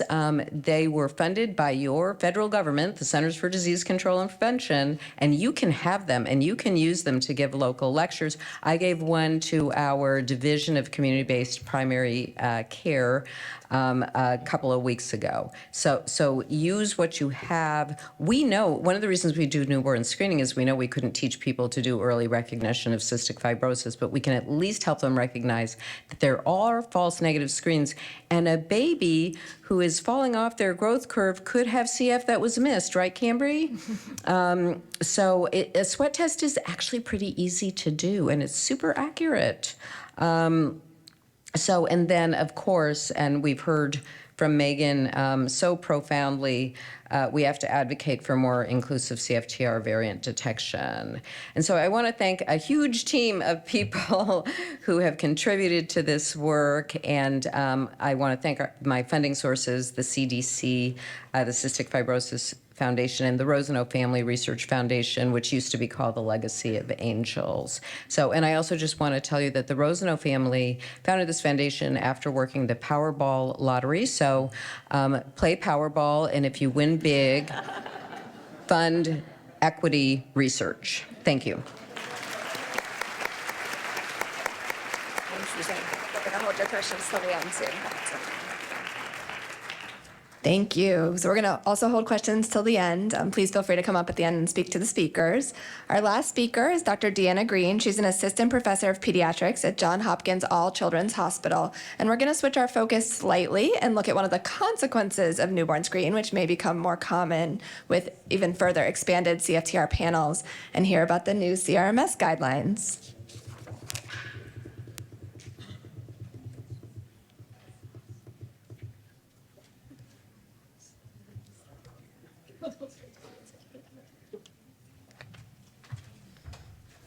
Well, thank you very much for everyone inviting me.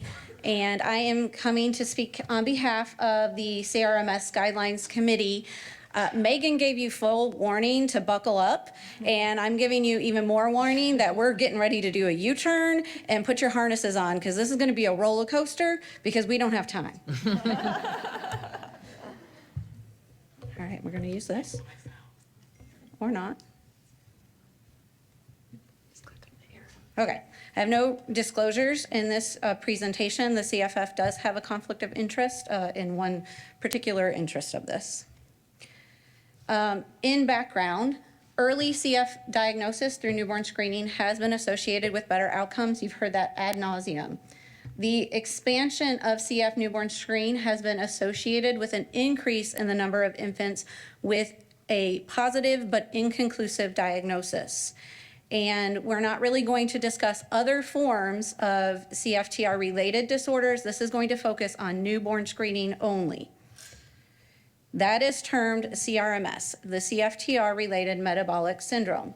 Our first guideline for CRMS was made in 2009, and at that time, the CFF convened an expert panel to create guidelines for caring of these infants with a positive newborn screen but an inconclusive diagnosis.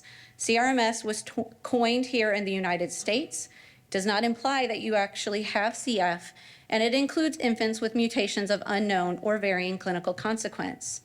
The guidelines focused on patients up to age 2, and a Delphi method was used for consensus. The CFF then convened a consensus conference in 2015 in response to all of this newborn screening to help better diagnose CF, and at that time, the definition of CRMS was addressed. CRMS is defined as having a CF newborn screen and a sweat chloride less than 30 millimole per liter with 2 CFTR mutations, one of which has an unclear phenotype, or it could also be a positive newborn test with a sweat chloride in the intermediate range of 30 to 59 and only 1 or 0 CF-causing mutations. At this same time, the European Society met and they formed an analogous term. They used the term CF SPID, which is CF screen positive inconclusive diagnosis, perhaps a bit more descriptive than CRMS. In 2021, ECSF also made a guidance, and it focused on monitoring and assessment of patients. You can reference this and see what some of their recommendations were. This, however, was not a systematic review. So the US decided that we would convene a group, and we made a committee in 2021 to update these 2009 guidelines. It involved 11 physicians, including representatives from Europe and Australia, 2 newborn screening coordinators, multiple program coordinators, nurse practitioners, social workers, genetic counselors, but most importantly, 3 parents of children with CRMS. We have adopted a US preventative task force grading system, and we will go into a little bit of that, but in the interest of time, I'm not going to focus on it. So this is kind of the grading schematic that USPSTF uses, and we have A through I, D being discouraging of services, A being recommend services. We also have a lot of selectively offering services, which is a grade C. So we divided our recommendation statements into 4 working topics. We have some genetic considerations, communication aspects, monitoring, and then treatment options. We had 24 questions that we reviewed, and then we made 31 recommendation statements from these. And we had 30 statements that made final consensus of greater than 80% of the committee agreeing to. So, most important considerations, you've heard this ad nauseum at this point. Each of the 50 states is doing newborn screening in a slightly different manner. And because of this, many states have different panels, and we have very wide variety of how you're going to come to a diagnosis of CRMS. We need further refinement of this in order to classify these individuals correctly. We, however, are not replacing the CF diagnosis guidelines. So if there's ever a question, go back and refer to the 2015 guidelines. The rest of these slides are all meant to be a draft form. These are currently under review by a journal, and therefore they're not officially published. I don't know which one it's going to be yet. So for some genetic considerations, and I am not going to read all of these to you for the interest of time, but number 1 is really the most focus. And as you've heard, since every state does newborn screening in a different manner, if you are in a state that has not gone all the way to do a sequencing of the coding and flanking regions with deletion and duplication analysis of those coding and exon flanking regions, you should be performing this. If that above statement is not complete and you still feel you have an inconclusive diagnosis, you could selectively offer a full gene sequence, including intronic regions. This is what we often refer to as intronic sequencing, kind of a misnomer, but could happen. We again encourage selectively offering this because this should be a discussion between you and your patient in front of you and their family, because this is of considerable cost and not highly readily available in the US. And then step 3, parental testing to determine phase of the CFTR variants to help prove if they're in cis or if in trans. Again, this can help determine the diagnostic characteristics of that individual.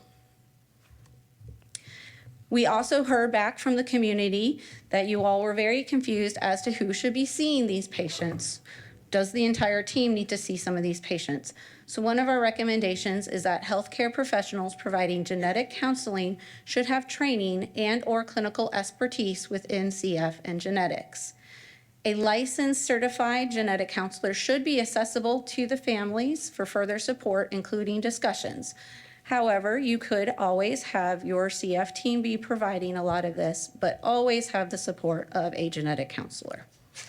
We are also recommending at least annual follow-up by a CF clinician and nurse with an initial assessment by social work and or mental health coordinator and or a genetic counselor. Further follow-up is at the discretion and needs of that particular individual and family. We all know right now that genetic counselors are not full members. They're recommended, but they are not required as part of the CF care team, but we do need to have them accessible. This also refines our 2009 statement to try to help give you better understanding of the team that should be built for CRMS. If you'll notice, nutrition and dietitian was not included in that statement. Sweat testing. This is our gold standard. How often do we need to do it? We are recommending repeat sweat chloride testing at 6 months of life and then annually until at least age 8. This is slightly different from the guidance from the Europeans in that they were recommending this until age 6. Right now, systematic literature review shows that this should go on to about age 8. There can be some delays in elevation going from that intermediate range into a positive range, especially for certain variants of unknown significance and varying clinical consequence. But there is no evidence right now that informs repeating sweat chloride after age 8 at this time. We will obviously be continuing to evaluate this over time.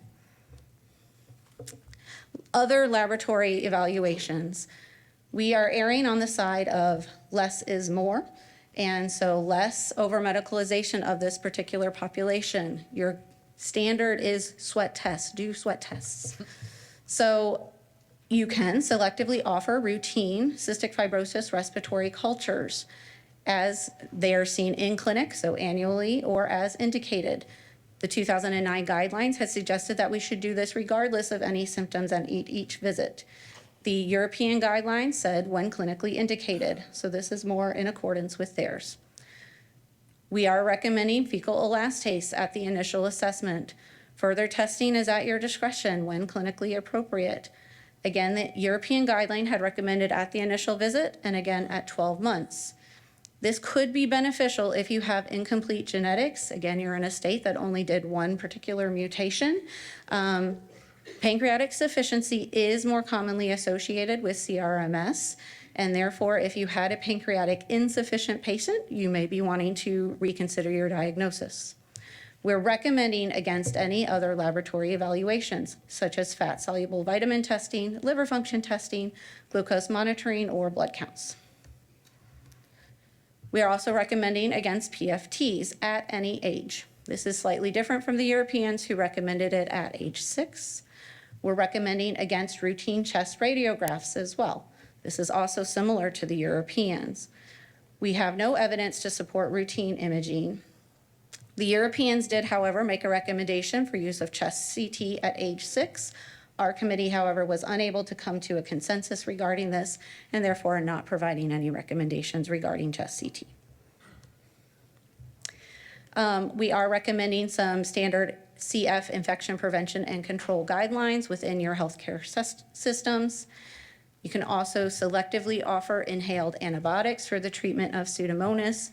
This is kind of tying it into those early laboratory evaluations. If you actually did do a throat swab for your patients and you had that discussion with the family, you need to have a determination of whether or not you're going to treat that individual.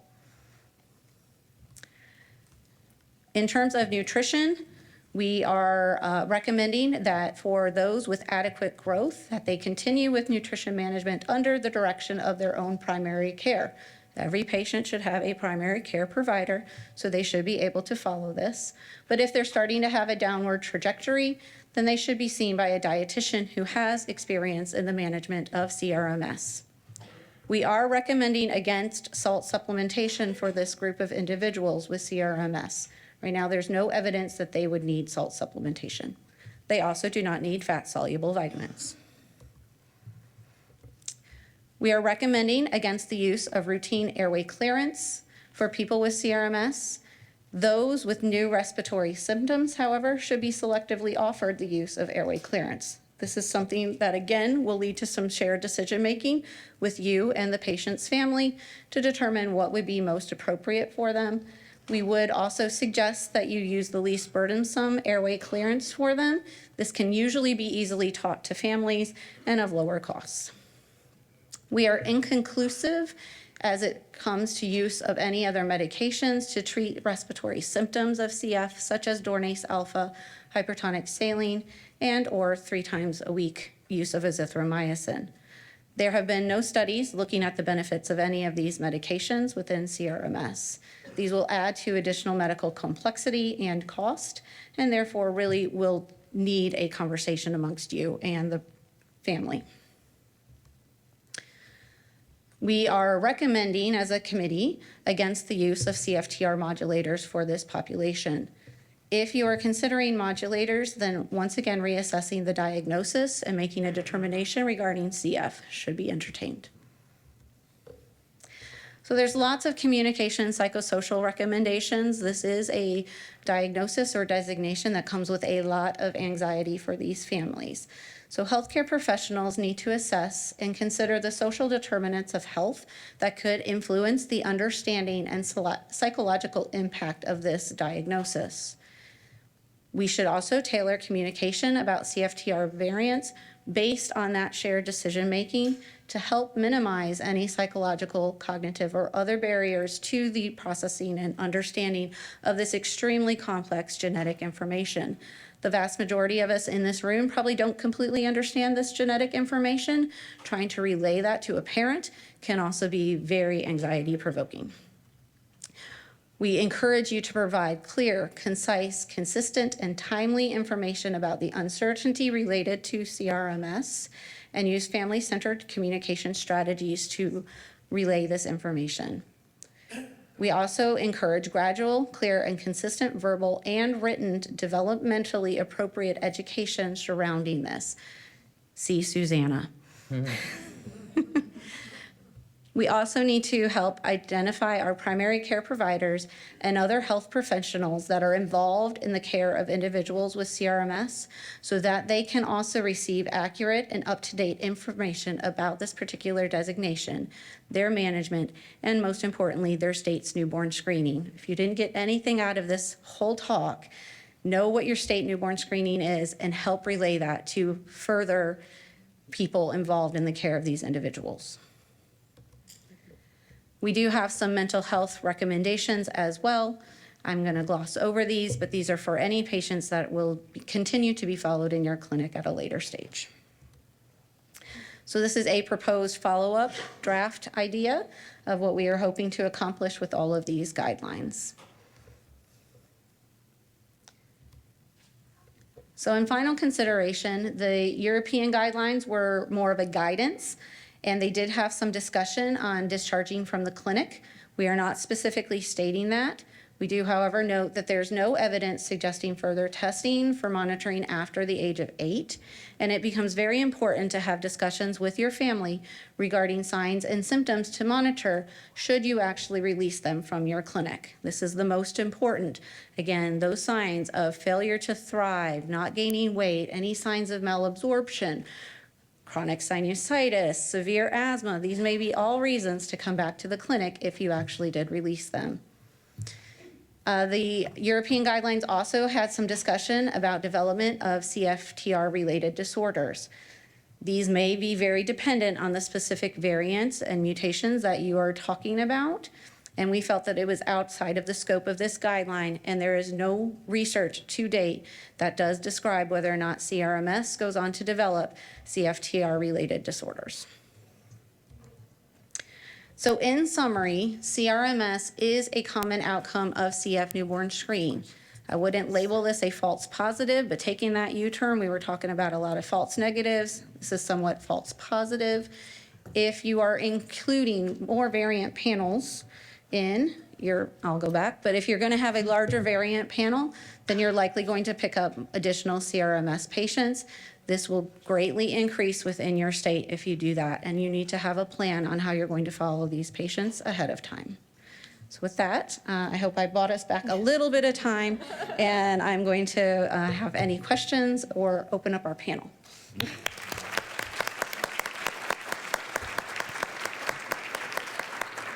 Thank you, Deanna. I think we do have time for a few questions if anyone wants to come up to the mic. Otherwise, I'll ask a question. So I know there's some data suggesting that if your initial sweat test is over 40, you have a higher chance of converting to a CF diagnosis. Did the committee take that into account, ever thinking about having more frequent monitoring for those children compared to the ones with lower sweat tests? We are not specifically stating that you need to monitor them more often. They should still be sweat tested annually until about the age of 8. But if you are talking about thinking of releasing them after age 8 and you're watching them rapidly increase, you may want to reconsider that decision. Thank you. I think we have some questions at the microphone. Hi, Deanna. I'm Karen Rary. I'm a genetic counselor at Johns Hopkins University. I just wanted to make a quick comment. Genetic counselors are not recommended team members right now for the CF care teams, even though on the really nice slide that you showed at the end, it says perform genetic counseling at the initial assessment, and then I can't remember what the next column is over. So I would just encourage anybody in this room who wants to talk to your CF team about including a genetic counselor, and maybe also talk to the CFF about getting us on the recommended care team.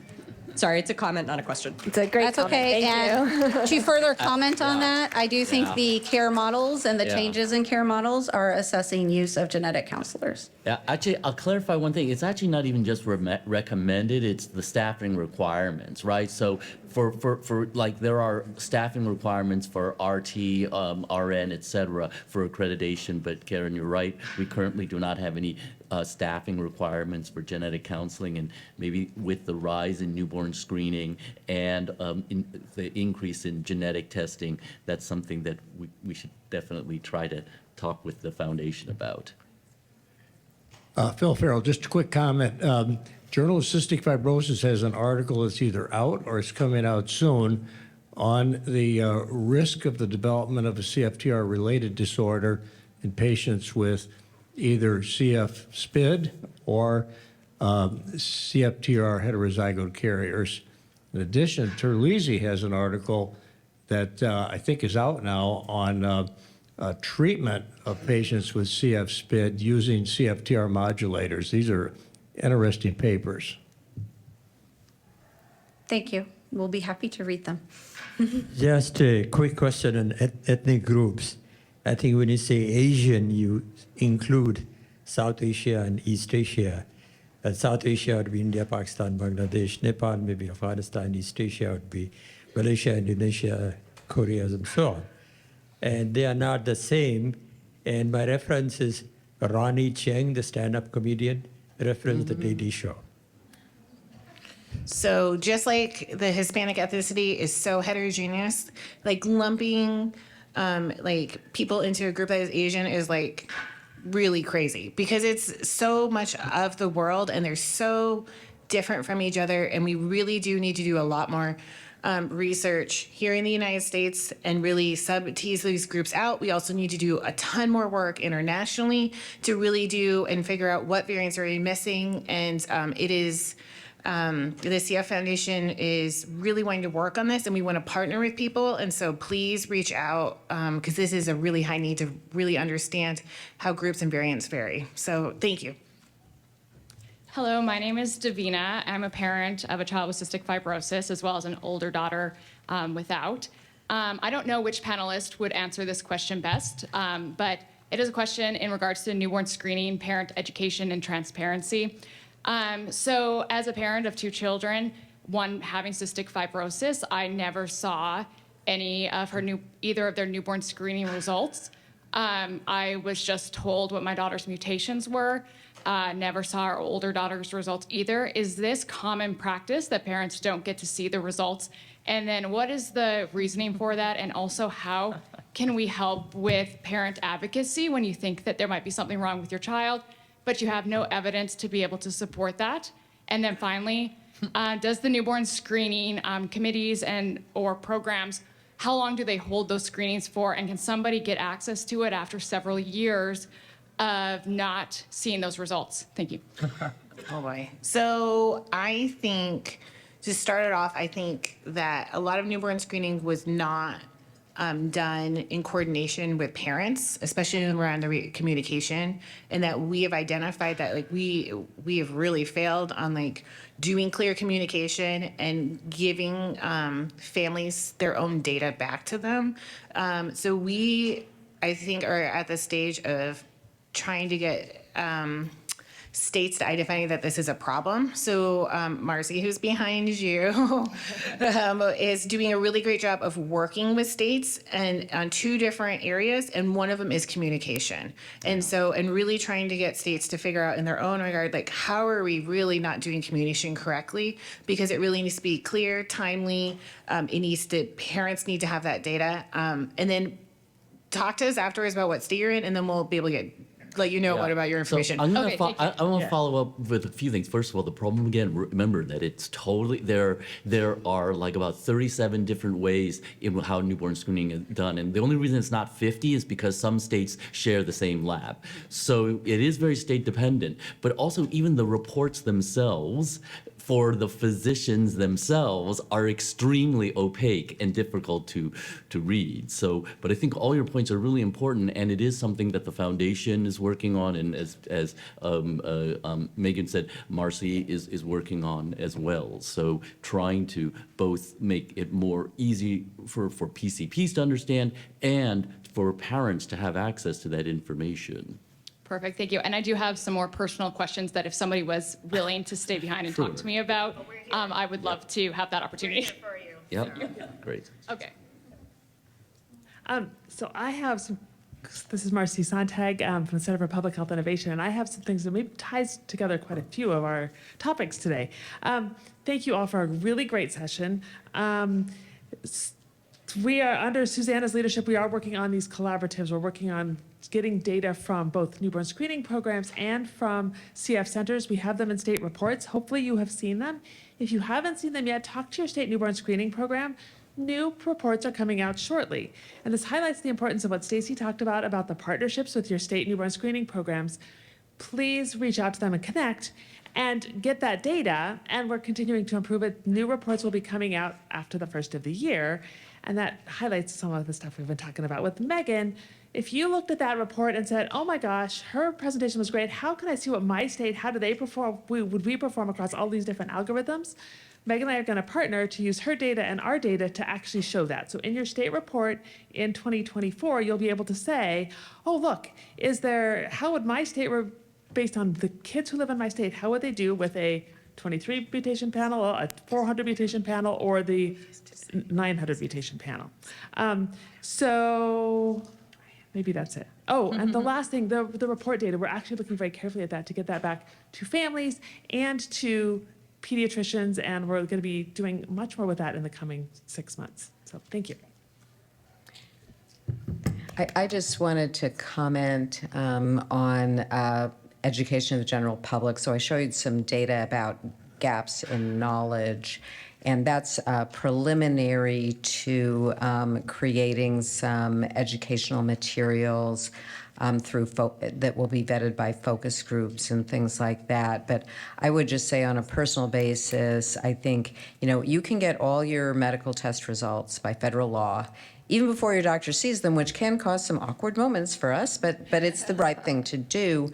And really your public health, genetics, things like that, everything should be available to families. Everything should be available when a kid becomes an adult, and it should be in plain language so people can access and understand it. That I will put that out there. We're a long way from achieving it.